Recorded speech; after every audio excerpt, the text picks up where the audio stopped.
தமிழ்நாட்டை பொறுத்தவரையில் நடிகர் விஜய் இப்போ வந்து புதுசாக கட்சி தொடங்கி முதல் முறையாக தேர்தலில் சந்திக்கிறார். இந்த சனி பயிற்சி அவர் நடிகர் விஜயை பொறுத்தவரையில் அவர் பிறந்த தேதி வந்து 22/6/1974 பூச நட்சத்திரத்தில் பிறந்திருக்கார். அவர் கன்னி ராசி, லக்னம் கன்னி, ராசி கடகம், கடக ராசி, கன்னி லக்கணம். இது வந்து சனி பயிற்சி பெயருது. சனி பெயரும்போது ஒருத்தருக்கு அள்ளியும் சனியை போல் கொடுப்பாரும் இல்லை, சனியை போல் கெடுப்பாரும் இல்லை பழமொழி. இப்படி அவர் பயிற்சி ஆகும்போது அவருடைய ஜாதகத்தின்படி அவருக்கு அனுகூலம் செய்வாரா? நல்ல ஒரு சிறப்பான ஒரு கேள்வி. மக்களுடைய எதிர்பார்ப்பு கூட அதுதான் இருக்குன்னு எனக்கு மனசில் தோணுது. என்னதான் இருந்தாலும் இந்த அவர் ஏற்கனவே நான் அவருடைய ஜாதகத்தை கொஞ்சம் ஆய்வு பண்ணதுனால சில விஷயங்கள் வந்து நம்ம வந்து அதை நீங்க எல்லாருக்கும் தெரியணும்படி நீங்க சொன்னீங்கன்னா நல்லா இருக்கும், எல்லாருமே தெரிஞ்சுக்கிடுவோம். ஆமாம், ஏன்னா அவருடைய ஜாதக பிரகாரம் பார்க்குறப்போ ஏற்கனவே நான் சொன்ன மாதிரி தான். சொல்லுங்க. அவருடைய ராசி கடகராசி. இப்போ இந்த சனி பயிற்சி அப்படிங்கிறது இத்தனை நாளாக வந்து சனி பகவான் வந்து கும்பத்தில் இருந்தார். ஆமாம். அப்போ கடக ராசிக்கு கும்பம் அப்படிங்கிறது அஷ்டமம்னு பேர், 8ஆம் இடம்னு பேர். சரி. இந்த 8ஆம் இடத்துல சனி இருக்கிறப்போ ஒரு கஷ்டத்தை கொடுப்பார் அப்படின்னு நம்ம சொல்கிறது வழக்கம். சரி. அந்த கஷ்டத்தை வந்து கரூரில் வந்து அனுபவிச்சுட்டார். சரி. ஒரு கெட்ட பேர், அந்த அவர் எடுத்திருக்கிற புது கட்சிக்கு ஒரு அவமானத்தை சந்திச்சிருக்கக்கூடிய ஒரு காலம். அது தப்பு யார் மேலே இருந்தால் யாருக்கும் தெரியாது. சரிங்க. ஏன்னா அவர்னால அது நடந்ததுங்கிறது ஒரு பொதுவான ஒரு கருத்து, பொதுவான மக்களிடையே எல்லாரும் சொல்லக்கூடிய ஒரு நிலைவில் அவருடைய இது அந்த அஷ்டம குரு சனி பகவானால அது போல ஒரு துயரங்கிறது ஏற்பட்டது அப்படிங்கிறது என்னுடைய ஒரு கணிப்பு. நல்லது. இப்போ அந்த சனி பகவான் வந்து இந்த அஷ்டமத்திலேருந்து நவமம் அப்படின்னு சொல்லக்கூடிய 9ஆம் இடத்துக்கு பாக்கியத்துக்கு போறார். அப்போ அவர் எதிர்பார்த்தக்கூடிய ஒரு விஷயம் இந்த சனி பயிற்சியிலேருந்து அளவில்லாத சந்தோஷத்தையும் வெற்றியையும் கொடுக்கும். அது வந்து உறுதியாகவும் சொல்ல முடியும், உறுதியாகவே சொல்லலாம். அதுல வந்து சந்தேகமே இல்லை. ஏன்னா இந்த தமிழ்நாட்டுக்கு ஒரு அரசியல் மாற்றம் அப்படிங்கிறது நிச்சயமாக இருக்கு. அரசியல் மாற்றம் ஏற்படும். அது விஜய் மூலமா ஏற்படும். ஆமா, அது விஜய்னு சொல்லிக்கலாம். எப்படி ஒரு மாற்றங்கிறது வந்து அரசியல் மாற்றம் ஏற்படும். புதுசா ஒரு கட்சிங்கிறது தொடங்கி ஒரு மாற்றத்தை ஏற்படுத்தும். அது நல்ல சீரும் சிறப்புமாக அந்த கட்சி வந்து அந்த ஆளுமை சொல்லக்கூடிய அந்த தன்மையோட மக்களுக்கு என்ன தேவை, சேவை மனைப்பானுடைய அந்த விஷயத்தை வந்து முழுமையா ஒரு அதிகாரப்பூர்வமாக எடுத்து செய்யக்கூடிய ஒரு காலத்தை இந்த சனி பகவான் அவருடைய ராசிக்கு அள்ளி கொடுக்கிறார். அநேகமா இப்போ எலெக்ஷன் வந்து 5வது மாசம் வருதுன்னு வைங்களேன். இவர் வந்து பிறந்த நாளுக்கு அவருக்கு பிறந்த நாள் பரிசாகவே மக்கள் கொடுப்பாங்கன்னு சொல்றாங்க. நிச்சயமா கொடுப்பாங்க. ஆயத்தமான ஒரு வேலைகள் தான் இப்ப நடந்து. தமிழ்நாட்டு மக்கள் வெற்றி கனியை விஜய்க்கு பரிசாக கொடுப்பார்கள் சொல்றீங்க. அதே போல மக்களும் சுகமான ஒரு வாழ்க்கையை தமிழ்நாட்டுல அனுபவிக்க போறாங்க. அந்த கஷ்டங்கிறது இல்லாதபடி இந்த கஷ்டம் என்னென்ன இருக்கோ கூடிய சீக்கிரத்துல அவர் பதவி பிரமாணம் எடுத்து மக்களுக்காக அவர் அந்த தொண்டை வந்து முழுமையா எடுத்து படிப்படியாக எடுத்த உடனே எல்லாம் முடியாது. அவரால் அடுத்த லெவல் குழந்தைகளுக்கு படிப்பாகட்டும், கல்வி விஷயமாகட்டும், ஏழை மக்களுக்கு உணவாகட்டும், அவங்களுக்கு வேலை வாய்ப்புகளாகட்டும், இப்படி ஒவ்வொரு விஷயமாக எல்லாமே எடுத்து முழுமையான ஒரு ஆட்சி அதிகாரத்தில் அவர் அமர்ந்து அதிகாரப்பூர்வமாக, ஏன்னா அவர் பணம் எவ்வளவோ இருந்தாலும் அதை செலவு பண்ணுறதுக்குன்னு ஒரு பதவி இருந்து செய்யறப்போ தைரியமா அதை பண்ண முடியும். அதுக்காக அவர் வந்து இந்த பதவி கிடைச்ச உடனேயும் அந்த விஷயத்துல முதல் கையெழுத்து இந்த மக்களை வந்து காப்பாத்துறதுக்காகவே ஒரு எம்ஜிஆரே மறுபிறவை எடுத்திருக்காரு அப்படிங்கிறது என்னுடைய ஒரு சொந்த அபிப்பிராயம். ஒன்று எம்ஜிஆர் பற்றி சொன்னீங்க.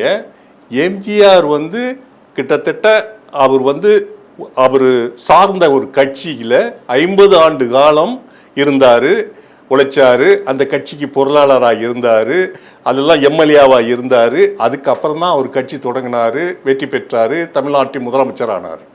ஆனால் விஜய் வந்து இப்போ தான் கட்சி தொடங்கியிருக்காரு. இவர் வந்து யாரு என்ன வரும் தெரியாது, இதுக்கு முன்னாடி தேர்தலையும் சந்திக்கல. இவருக்கு இப்போ கூட்டணி அந்த அளவுக்கு எந்த இதுலையும் இல்லை, இவர் தனித்து தான் போட்டியிடுற மாதிரி இன்றைய சூழ்நிலையில கூட்டணி எதிர்பார்க்கல. ஆனா யாராவது வந்து சேர்றதா இருந்தா இவர் தேடி போக மாட்டார், பிற கட்சிகள் தேடி வரலாம். இல்லை, இப்போ நான் கேட்கறது நீங்க அவருடைய ஜாதக பலன்படி சொல்றீங்க. ஆமா. ஆனா இப்போல்லாம் இருந்தீங்கன்னா இப்போ மாற்று கட்சிகள் இருக்குது, அதெல்லாம் பலமான கூட்டணிகளை வந்துட்டு அமைச்சுக்கிட்டு இருக்கிறாங்க. அவங்க வந்து தேர்தலில் வந்துட்டு பல தடவை போட்டியிட்டு வெற்றி பெற்ற அனுபவங்கள்லாம் உண்டு. அப்போ அவங்கெல்லாம் அவங்களுடைய இதெல்லாம் ஒன்றும் எடுபடாதுன்னு சொல்கிறீங்களா?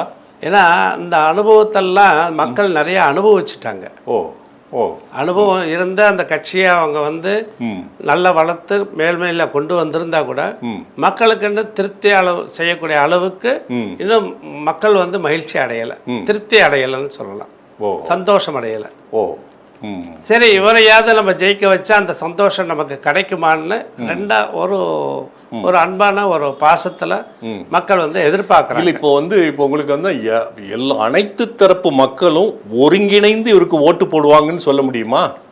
போடுறதுக்கும் வாய்ப்புகள் அதிகமாக இருக்கு. ஏன்னா இப்போ வெவ்வேறு கட்சிகள் இருக்கும்போது இந்த இவருக்கும் ஓட்டுகள் கிடைக்கும் போது ஓட்டுகள் பிரிந்து செல்வதற்கு வாய்ப்பு இருக்கு இல்லையா? வாய்ப்பு இருந்தாலும் ஏன்னா இப்போ நிறைய கட்சி பிரிஞ்சு போய் ஒன்று சேர்றாங்க, வேண்டாத கட்சியெல்லாம் வேணும்னு சேர்றாங்க. இதெல்லாம் ஒரு பக்கம் இருந்தாலும் இந்த கட்சி வலுவாக இருந்து மக்களுக்கு ஒரு நல்ல ஒரு விஷயத்தை கொடுக்கணும், மக்களை காப்பாற்றணும் அப்படிங்கிற ஒரே நோக்கத்தில் வந்து முழுமையாக எடுக்கிற இதுக்கு முழுக்க சனி பகவான் 100க்கு 100 சப்போர்ட்டாக இருக்கார். ஓ, ஏன்னா இதுக்கு முன் உதாரணம்லாம் பார்த்தீங்கன்னா நிறைய நடிகர்கள் வந்துட்டு கட்சியை தொடங்கினாங்க. இப்போ வந்து விஜயகாந்த் வந்து கட்சி தொடங்கினார், அதெல்லாம் வந்து போட்டியிட்டார்.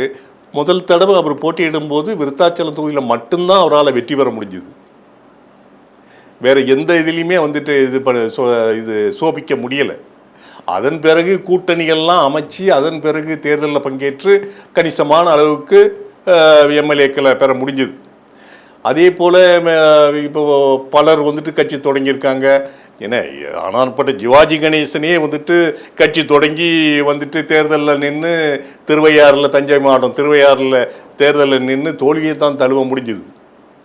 அப்புறம் இன்னும் சொல்லப்போனால் டி ராஜேந்தர் தொடங்கியிருக்காங்க, சரத்குமார் இது தொடங்கியிருக்காங்க, பிறகு என்ன கார்த்திக் வந்து தொடங்கினாங்க. இப்படி பார்த்தீங்கன்னா அவங்களுக்கு யாருமே வந்து சோபிக்க முடியல. ஆனால் இப்போ இவ்வளத்துக்கு மேலே ரஜினிகாந்த் வந்து கட்சியை தொடங்கி அவர் வந்துட்டு திரும்ப அதுலேருந்து விலகி போயிட்டார். இப்போ ஆந்திராவில் வந்துட்டு சிரஞ்சீவி வந்துட்டு பெரிய இதே இப்போ விஜய்க்கு வரக்கூடிய இதே எழுச்சி வந்து அன்னைக்கு சிரஞ்சீவிக்கு இருந்தது. ஆனால் அவர் பயங்கரமான கூட்டங்கள்லாம் இருந்தது. அவர் கட்சியில் இருந்து ஓரளவு இது பண்ணார், கடைசியில் கட்சியை கலைச்சிட்டு போயிட்டார். இப்போ அந்த எல்லாம் எல்லாத்தையும் மீறாக இவர் வந்து ஜெயிப்பாருன்னு சொல்றீங்க. இதுக்கு என்ன காரணம் அப்படின்னு கேட்டேன்னா காரணம் இருக்கு, காரணம் இல்லாமல் இல்லை. எல்லாரும் நடிகராக இருந்தாங்க, எல்லாரும் அவங்கவுங்க ஒரு மக்களுக்கு தொண்டு செய்யணும்னு ஒரு கட்சியை உருவாக்கினாங்க.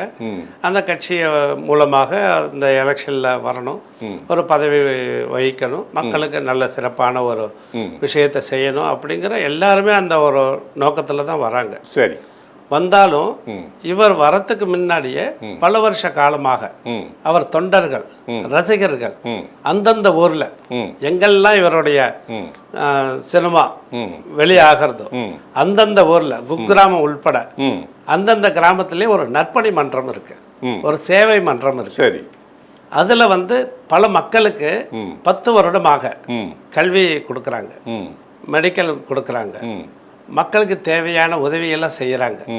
விளம்பரம் கிடையாது, விளம்பரம் கிடையாது. அந்தந்த ஊர்ல அந்தந்த ரசிகர்கள் அந்த ஊர் மக்களை இப்போ வரைக்கும் பாதுகாத்துட்டு வராங்க.